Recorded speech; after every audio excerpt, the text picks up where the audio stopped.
Hello, everyone. Sarah Barker with Connect Our Elders, and today is another episode of the Empowering Aging podcast. I'm very happy to have with me Bill Vicary as my guest, who is the founder and president of Just Call Bill.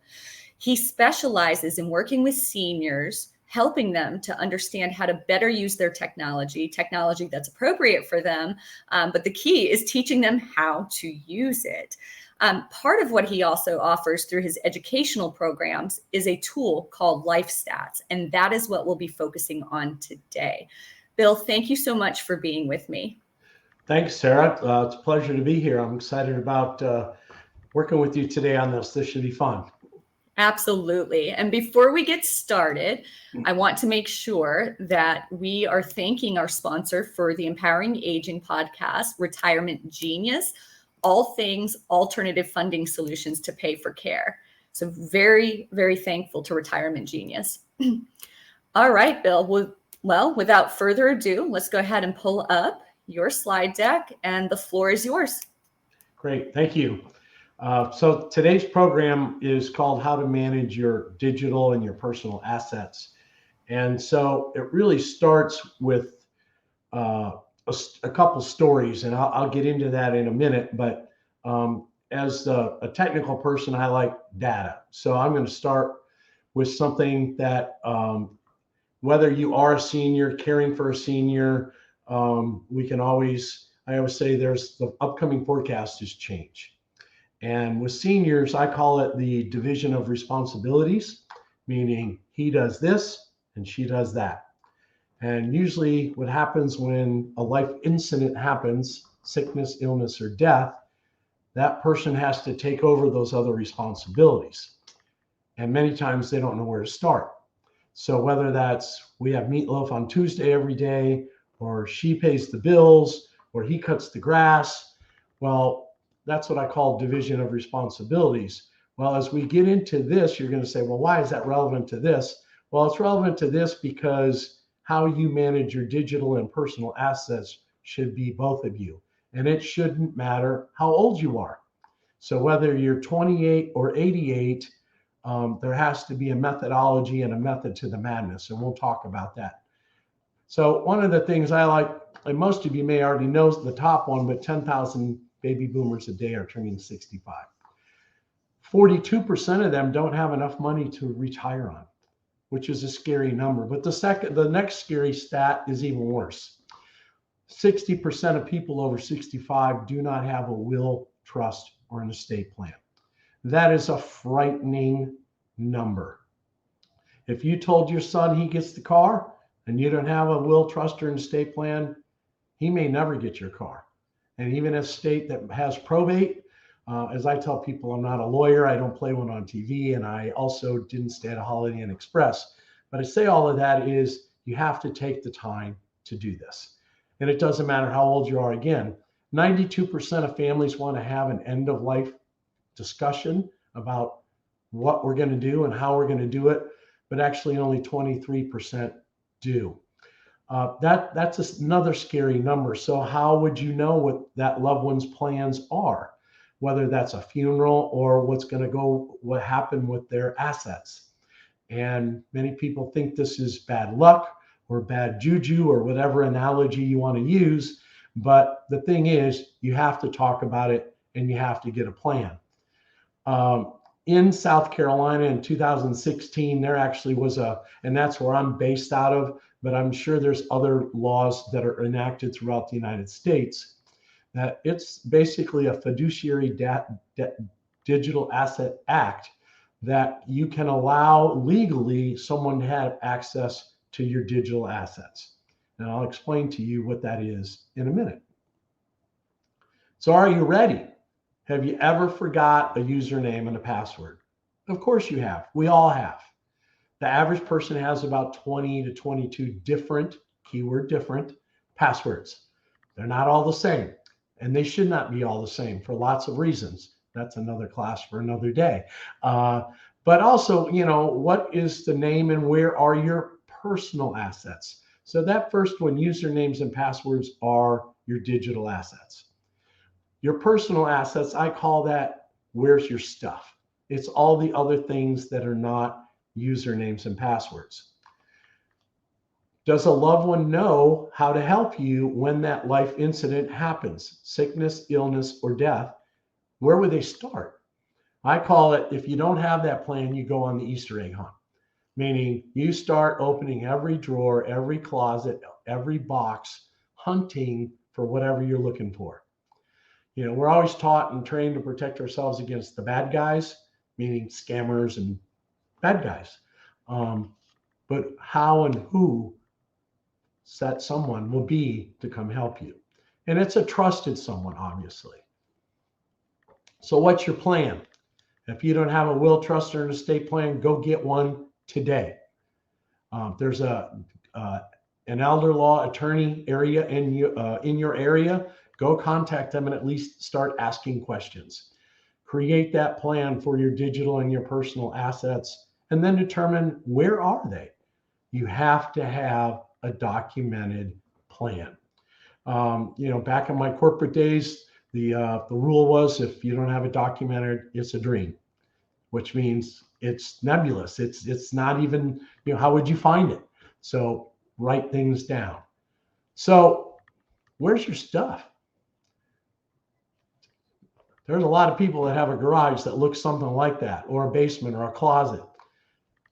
How would you know what was in any of those? Is there a bag of money in that blue cooler? Is mom's jewelry in that white box next to the paper towels? You don't know. And so you have to have a plan to identify where those are. I recommend if you're cleaning out something like this, when that time comes, open everything, look at everything. The older the person is, the more they hide stuff. And so my recommendation is go through every pocket, every book, behind every picture, under every drawer. Yeah, it sounds like a lot of work, but Sarah and I could probably tell you dozens of stories of crazy stuff, and I'll probably share with you some later of what's been found in the house that nobody knew where it was. So what is a personal asset? And so that would be something like a safety deposit box. Do you have one? And where is it? Working with some clients recently, I asked them this question and they both looked at each other and said, yeah, we have one. But when I asked them the next question, who knows where it is beside you two? Nobody did.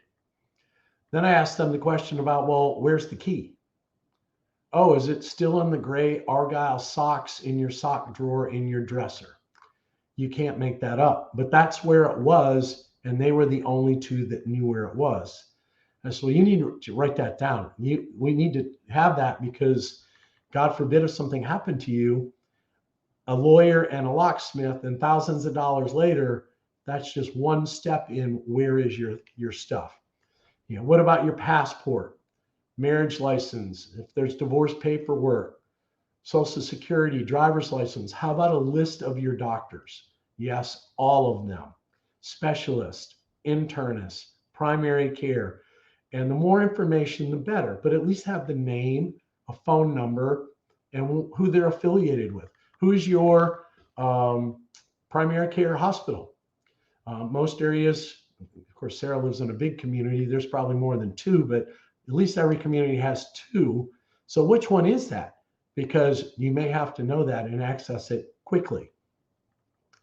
Medications and pharmacy. Many times when you go to the doctor for a physical or something, they'll say, well, bring me a list of your meds. And most of you don't do it. You just throw them all in a bag and take them to the nurse and hand them to her, and she has to go through them all. But it's better if you can keep up with them. But like with the pharmacy, when I was helping my dad, he said, well, I use CVS. Well, in the county that he lived in, there was 142. And I said, Dad, can you at least tell me which one you use? Because later on, when I needed to go to the pharmacy and help him, I could go to that one because they had filled all his meds. Automotive information. You're going to hear me tell stories about my wonderful father, but he's also one of my poster childs for this. Automotive information. One day my dad's caregiver called me and asked me if I knew where he was. And I said, well, no, he's supposed to be there with you.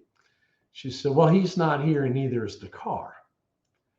Well, obviously that's not a good sign, especially when my dad had a doctor's order not to drive and an expired driver's license. He failed to answer his cell phone, and I couldn't call the highway patrol and say there's this old guy in his 80s driving a black Ford SUV because I couldn't even give him a license plate number. So things like that.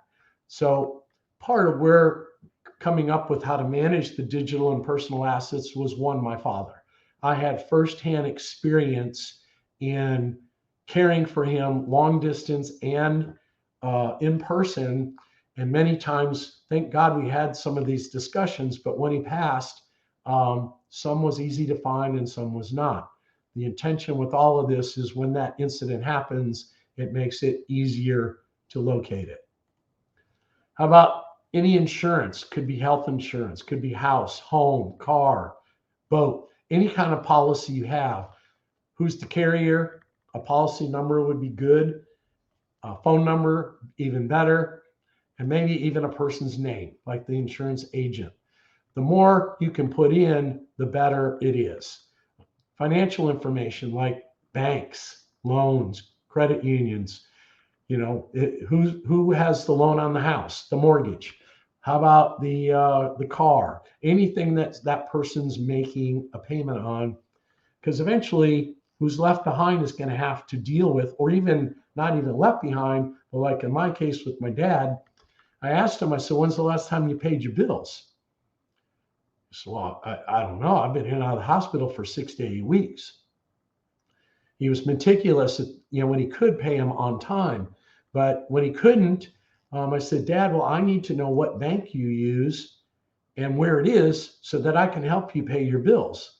And he immediately told me it was none of my business how much money he had.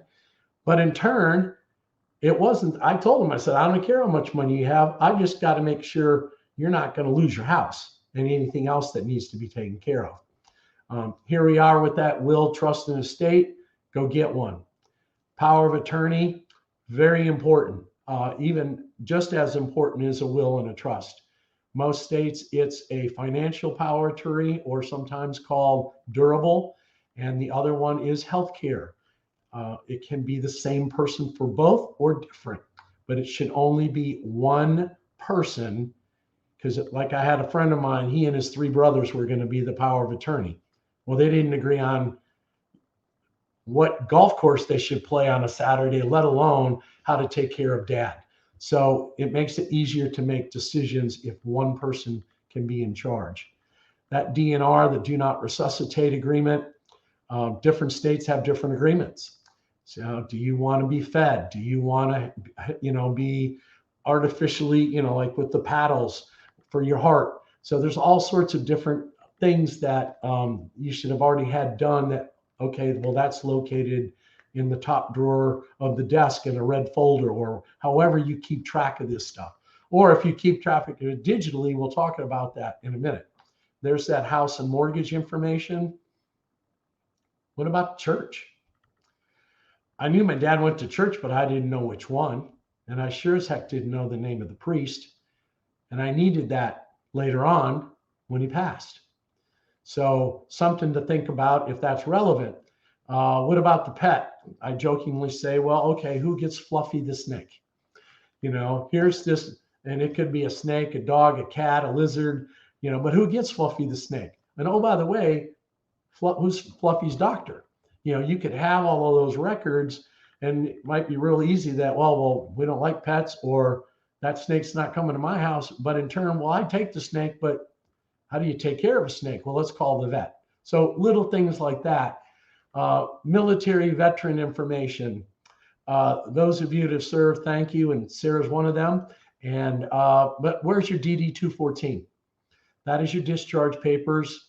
And they can come in to be very helpful while you're still alive and need care, or especially if you decide you want a military funeral, that you have to have that. If you don't know where this is, go get another one. Get it replaced. Because if you pass or something happens and your family member tries to do this, it's 10 times harder. because they're going to need more information, and information that sometimes only you know as being that vet. So very important to locate that. Any of the utilities, electrical, cable, water, gas, all of those type things, the account number, who is the utility company, and a phone number. So again, that trusted someone could step in. Home services. Is there somebody that cuts the grass, shovels the snow, a handyman, a pool guy, all of those services. My dad lived where it was snow, and I said, Dad, who's the guy that shovels your snow? And I got like cryptic information. He didn't have a phone number. The guy just shows up after it snows 4 inches in a blue pickup truck. Well, how am I going to find that guy? And I never did, quite frankly. So other things like if you're a member of a club, an alumni association, even a member of a club, sometimes they can help you. Like, geez, maybe it's a vet group that could build a ramp for you, put grab bars in the bathroom. Maybe it's a Rotary Club that they can do something special for you. Or you're an alumni of some college or university that they would do something in honor of you after you passed. All of these you don't know, but you have to capture this and then leverage it later on. That can help you, like in these memberships and clubs and alumni. Geez, oh, well, gosh, my dad was a member. He was a lifetime elk. And they did a really cool thing with the funeral. And they said, oh, well, I wish you would have called sooner so we could have helped him at the house. Who knew? I didn't know. Collectibles and heirlooms. This could be as simple as my dad's collectibles were pretty easy. They're antique cars, very easy to spot and find. But depending on a collectible or an heirloom, they could be smaller or hidden. It could be like a lady I was working with, her granddaughter, the grandmother passed, the granddaughter found a 1.5 diamond ring and a pair of shoes in a closet she was cleaning out that was getting ready to go to Goodwill or Salvation Army. So typically people are not going to write down where all the money is if it's not in a bank, but I would try to have that conversation sooner than later. I had a guy I was working with. He found $70,000 in a cardboard box in a closet that nobody knew was there. And so, well, that's part of the secret. I don't want you to know because that's just where it is. So again, so write those down. So a digital asset, let me tell you a true story where helped me come up with this. So I had a lady call me one day and she said, well, I told you might be able to help me. And I said, well, sure, what's going on? Well, my husband recently passed away and he was the technology guy at our house. And he had all the usernames and passwords in his head. So she couldn't get in his phone. She couldn't get in the bank account. She couldn't get in the retirement investment funds, and had been 2 weeks that she could not plan her husband's funeral. And she said, can you help? And I'm like, I don't know. One of the few times in my life that I didn't have a whole lot to say and couldn't answer her right away. So I went over there with a really good computer technician. And after talking with her, she gave us the permission, and the technician hacked her husband's computer in a matter of an hour or two. And we actually found what she needed. She was grateful, appreciative. She slept it that night. She hadn't slept in days. And on my way home, I thought, well, this should never happen. How could I or people prevent this from happening? And I'm sure some of you are already thinking, well, I have a digital vault, or I have a website, LastPass or something else like that I keep all that stuff in. And that's great, but who else knows it's there? God forbid it's not if, it's when something happens to you, how would someone be able to access that? Do they know where you have your digital assets? So whether it's digitally in I'll call it like a digital vault or a website, whether it's, let's say, well, I put them in a file folder on my desktop. Well, 9 out of 10 people are going to put them there, and they're not going to call them what it is. It's going to be like grandma's recipes. And it's going to be buried so far deep within a computer that they're not there. You can't find them, or that's not where you're going to look for them first. You may find these months, days, or years later. So there's an old school method, and we'll talk more about this today, is let's write them down. Let's have a redundant system, a backup system. If you keep them digital, let's also have them. So every smartphone has a password to get in. And maybe with your Google or Android phone, you have to have an Apple ID and a password. Well, if you don't have those, you're not getting in the phone. Same with your computer.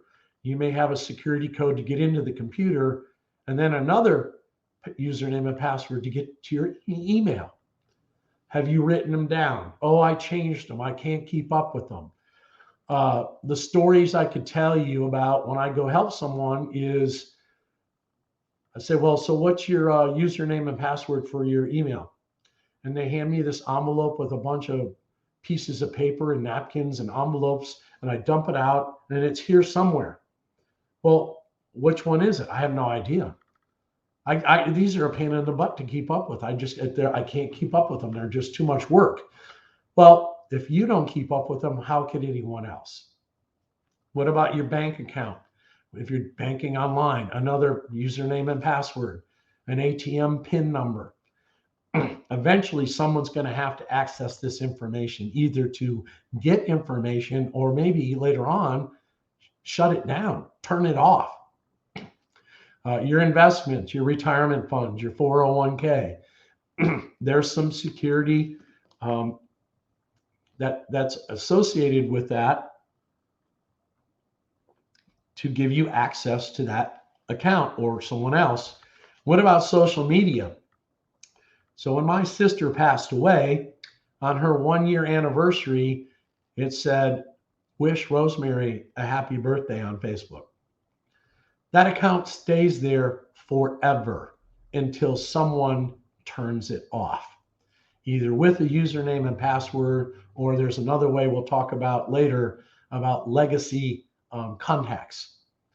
So that's with any social media, Facebook, LinkedIn, Twitter, they're all that way. Insurance, again, if you're doing things online, you're going to have access. Auto paying your bills, meaning you're paying your bills through your credit card or your bank.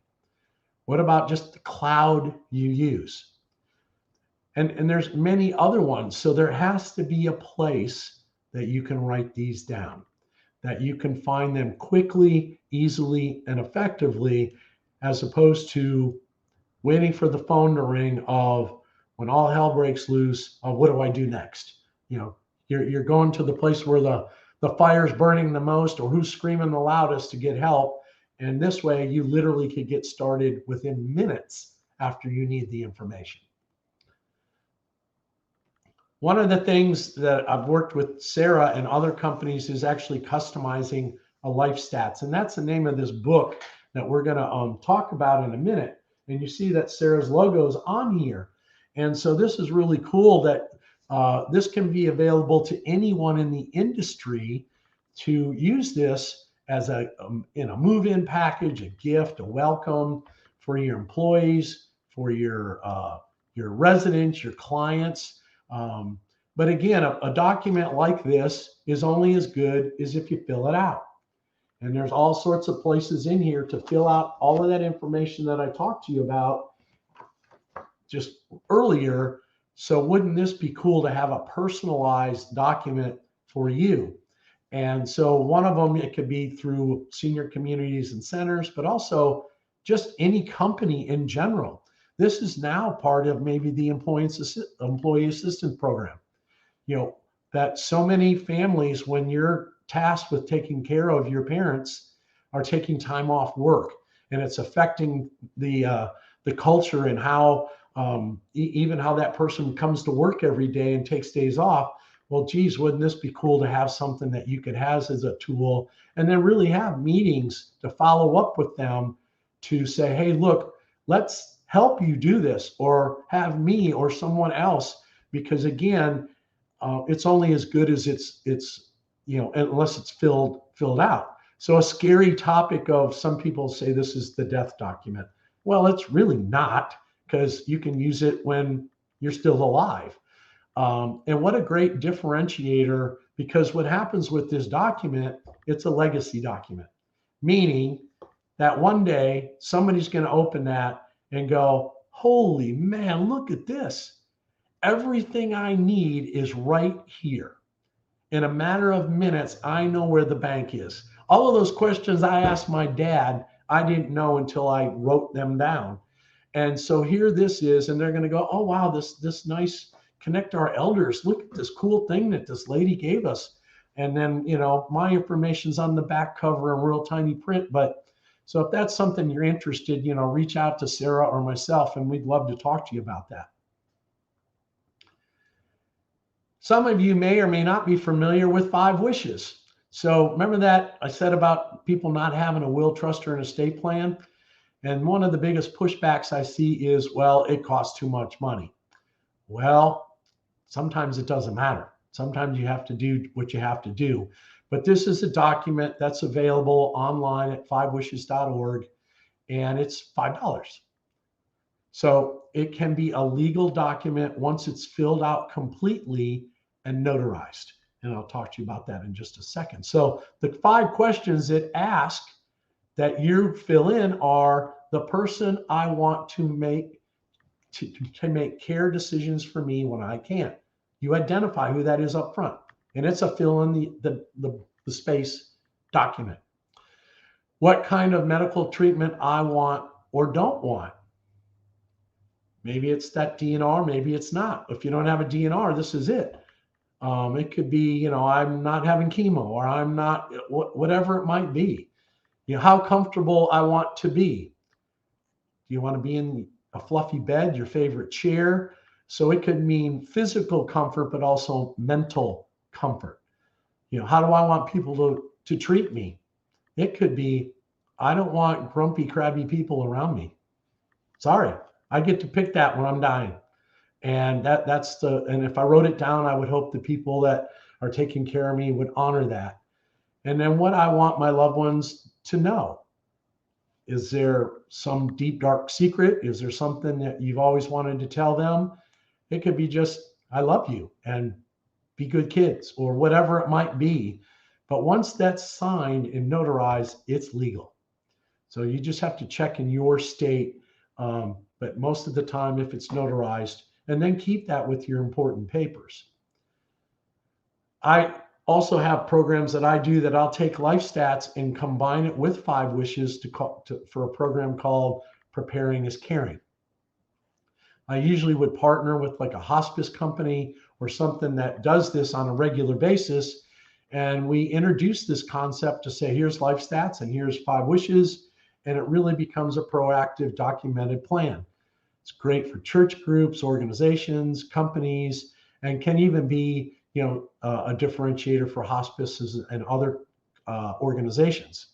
I'll throw out something, and Sarah, you and I have never talked about this, but there's a thing that I learned about a year ago called a death doula. A lot of people know about birth doulas, so death doulas could have also used this as another part of how they're helping people prepare for end of life.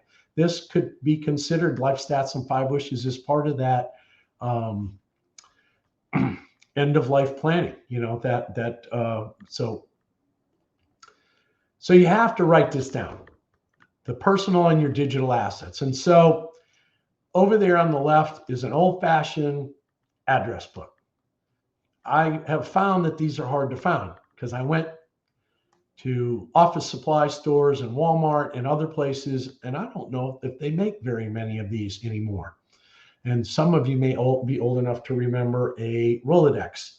So the Rolodex went from that to this. But you could get one of these, very inexpensive if you can find them. I'm sure you can buy them online. But under A, right, Amazon. and write your username and password stuff. Or Apple ID and password. Under G, Google, you get the hint. Maybe under Z, it's Zoom for your username and password.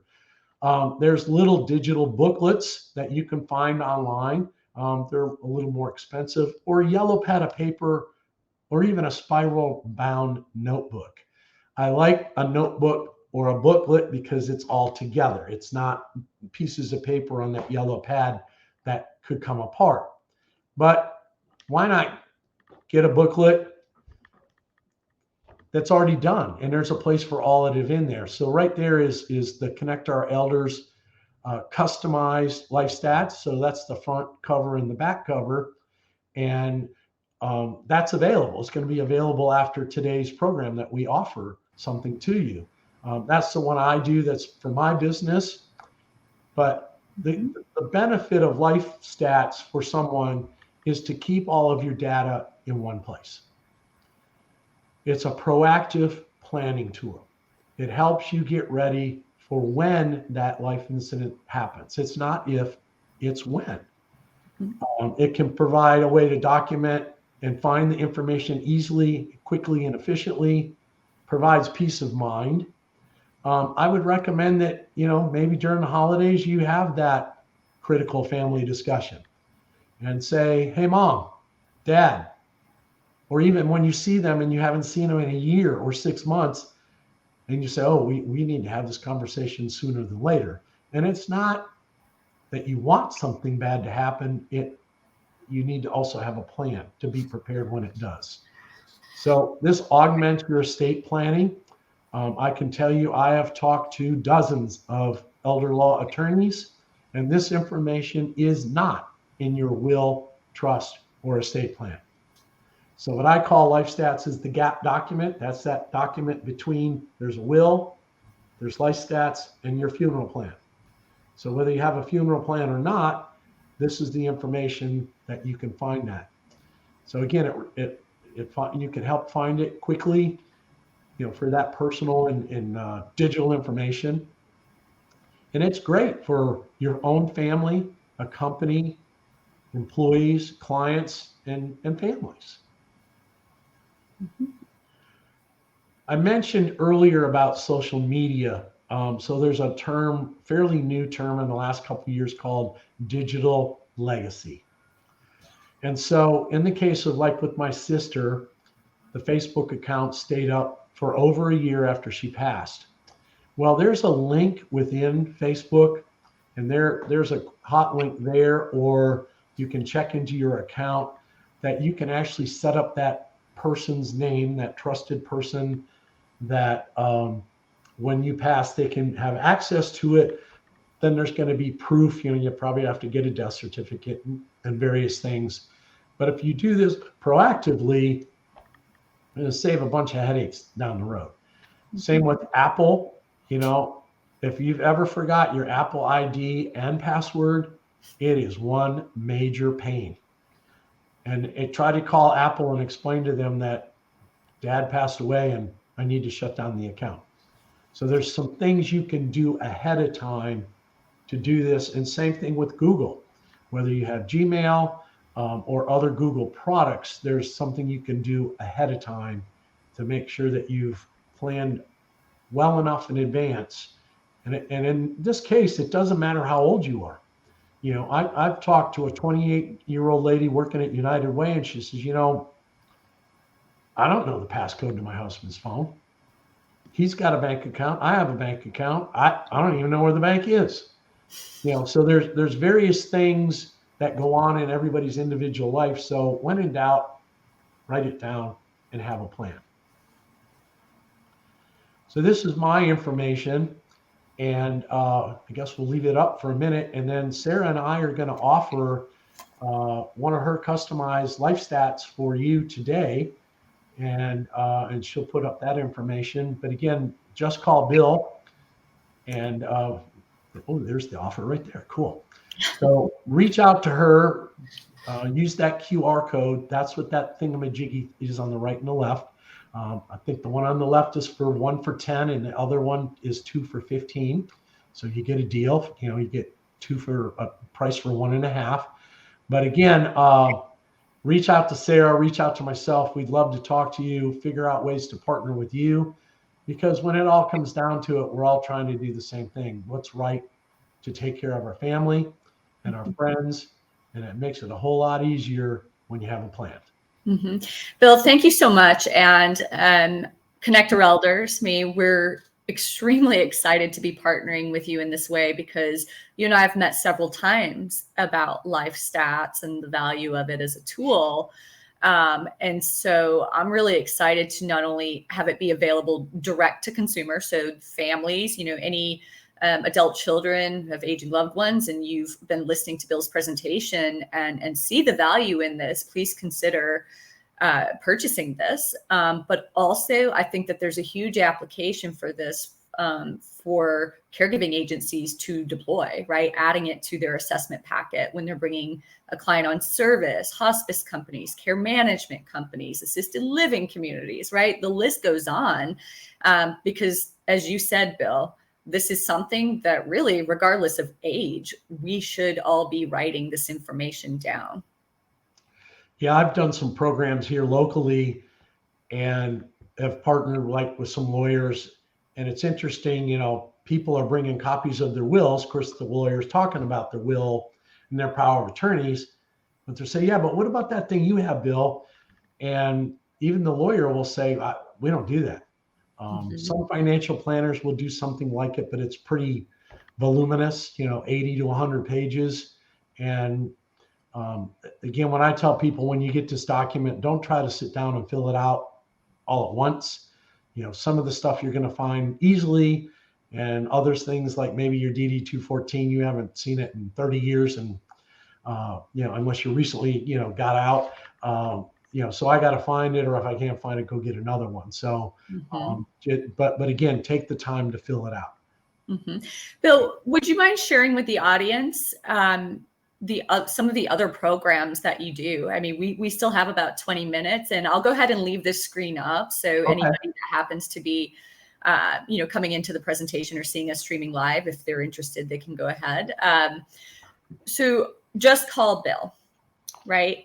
Yep. Would you please share what that is? What is Just Call Bill? So Just Call Bill started about 6.5, 7 years ago with a friend of mine that came to me. He was in his early 70s, and he had every Apple gadget and gizmo known to man. And one year he gave his old iPhone to his wife to replace her flip phone. And one day when we were at their house, she looked at me and she says, "Can you show me how to use this thing?"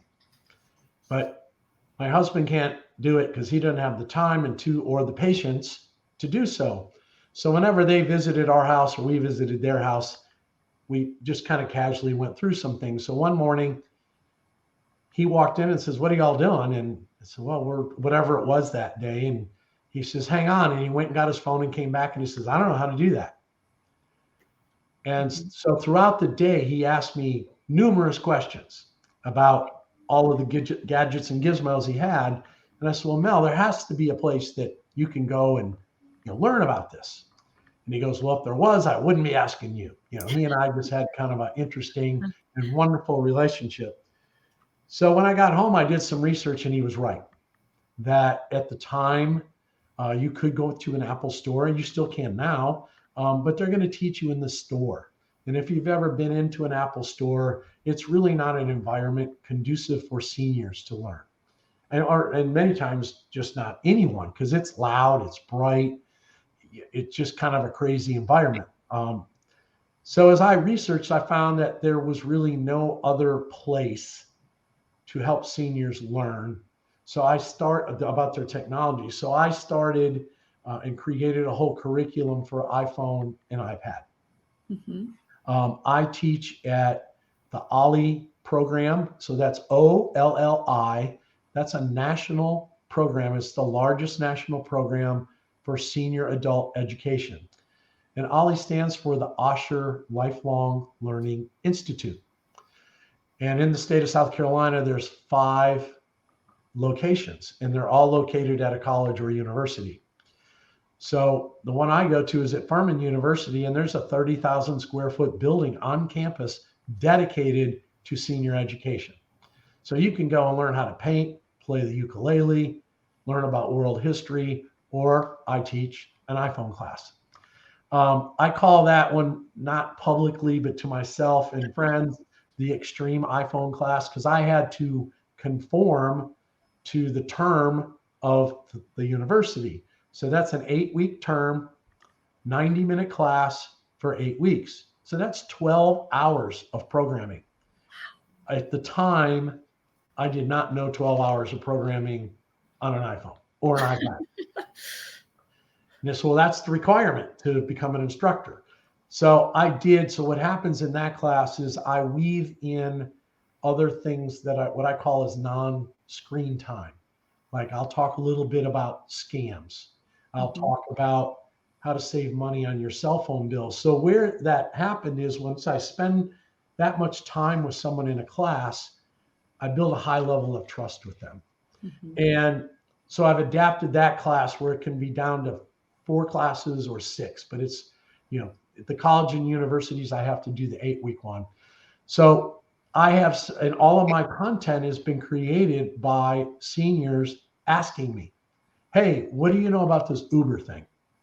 Well, now that I know that they're comfortable and know how to use their phone, because my motto with teaching them with their technology is I want them to use it more confidently, effectively, and safely.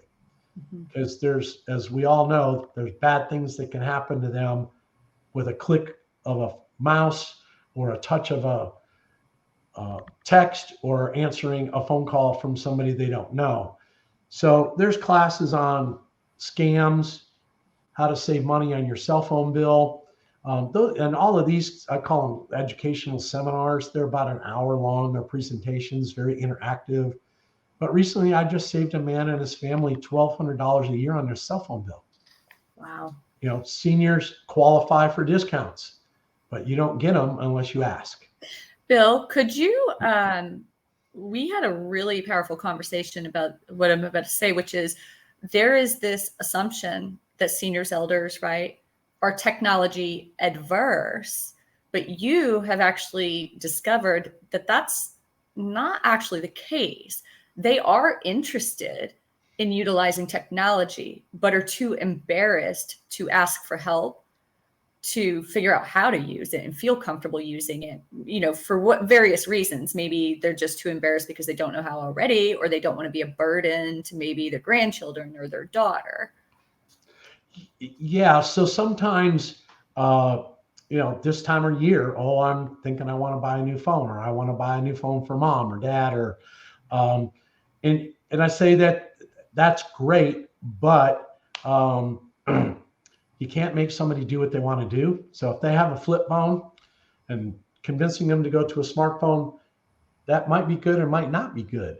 So, but where I go with all of that is, so sometimes if they do have a smartphone, they keep going to someone and saying, can you show me what to do and how to do it? And I call it the technology tug of war, because it goes back and forth to that person to the point where the senior's frustrated. Well, I didn't see what you did. I don't understand. You did it too fast. And the person they asked, all they want to do is do it for them and have them go away. And they also don't know how to teach them. So there are a lot of seniors now that are seeing the advantages of a smartphone. And, it can get scary that, well, how much does it cost? Well, you can buy one that's $100, or you can buy one that, now the Androids and iPhones, the new ones out, are starting at $1,000. So is that the right one for you? Does an 85-year-old person need $1,000 telephone? They might want one, but do they need one? And so again, it's a personal choice. Like I had a man come to me and said, well, my son told me I should get the new iPhone. I said, oh, is he buying it for you? Well, no. I said, well, then you decide which one you want. So I try to have some fun with them. But so there's, so again, I always say use the technology as much or as little as you're comfortable. But if you have it, learn how to use it.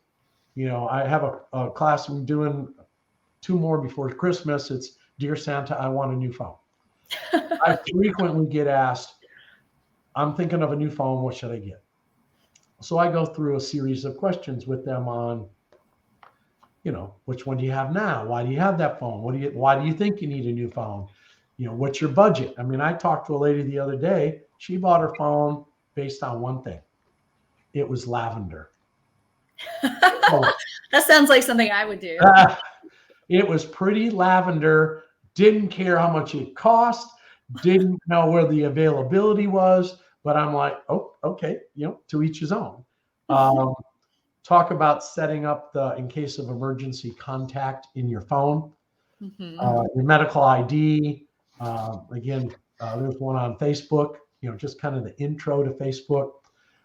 One of the 3 top areas I see seniors get themselves in trouble with technology is 1, scams.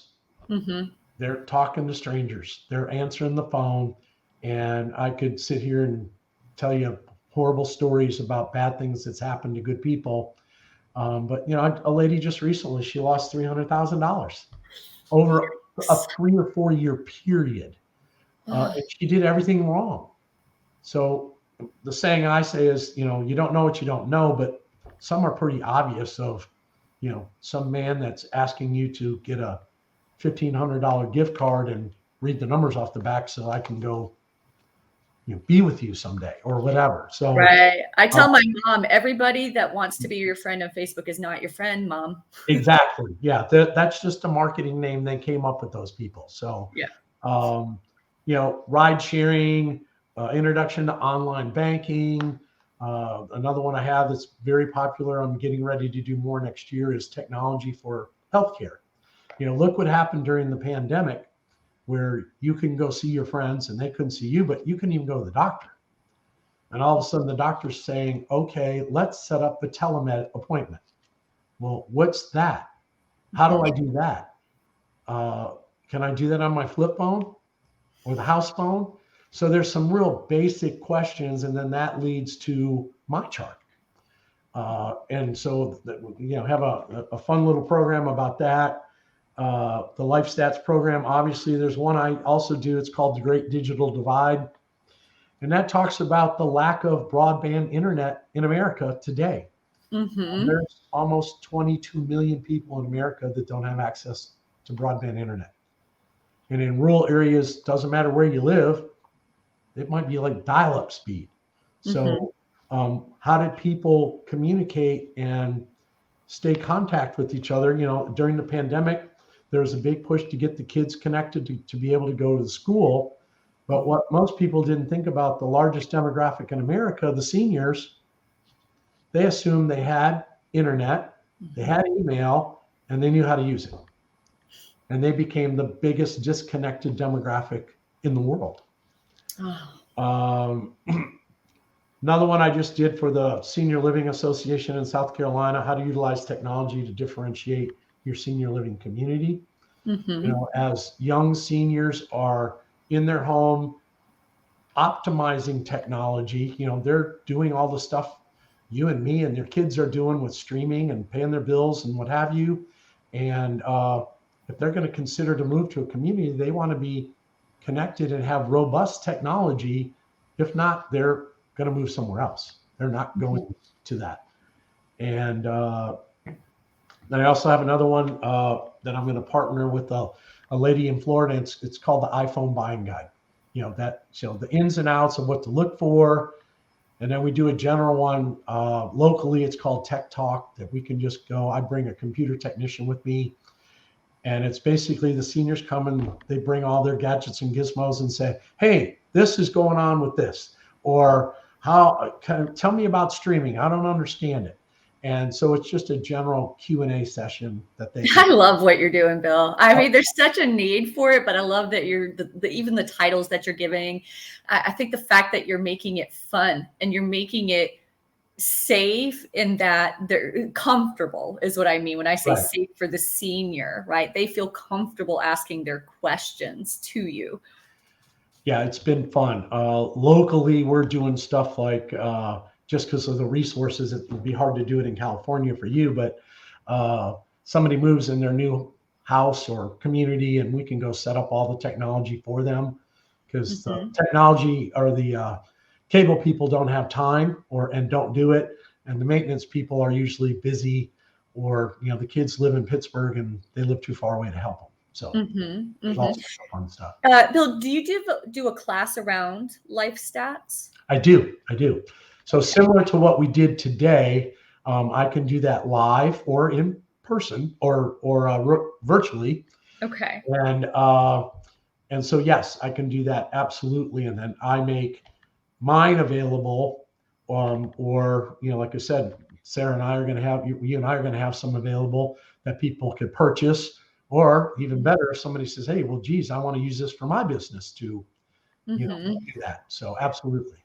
Right. And when I share the video, I'll be sharing the links and the QR codes, of course. But as far as the class, so, let's say we've got all these people that purchase the LifeStats tool. Now, I'm assuming in the class, people are not sharing their banking information with other people in the class. This is really more about you walking them through the booklet step by step, right? Guiding them, yes. Being available to answer any questions that they have about any of the particular questions in the book.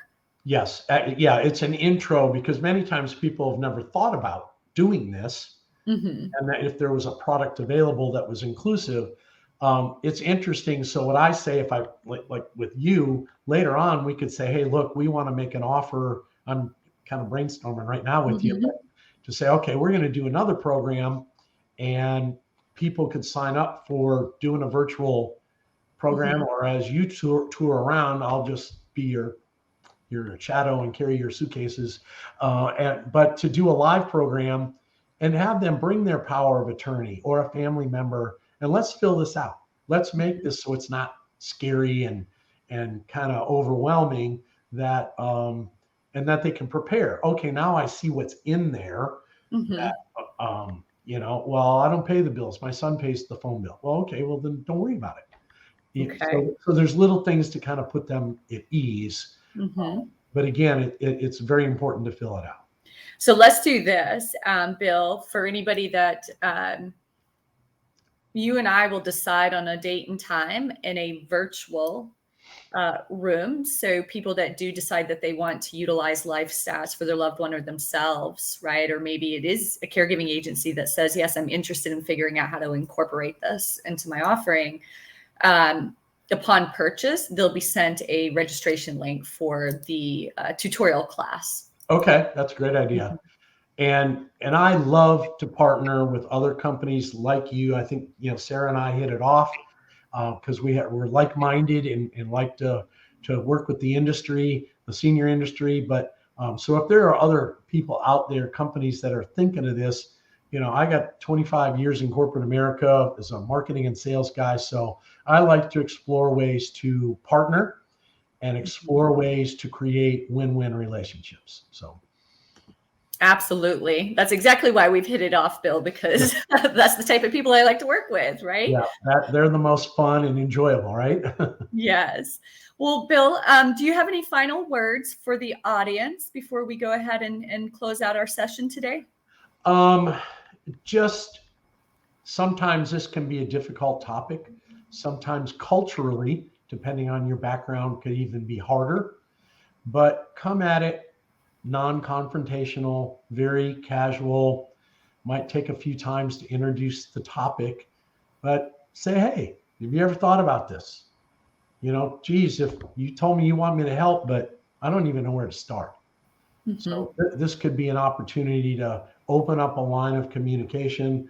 Like when I mentioned this to my mother-in-law, she told me it was none of my business. And I said, "You're right, but it is your children's business, because one day they're going to have to come help you." And so again, have that conversation. Would love to have a conversation with you, and the people out there that are watching, because this is pretty cool. I've had many great people just say, "You changed the way I communicate with my children," or that now I'm good. I don't have to worry about anything. So again, go do this, and then go find an elder law attorney if you don't have a will, or maybe you haven't looked at it in 5 years or more, or you moved, there could be some things that have changed. And just, you can find me on Facebook, LinkedIn.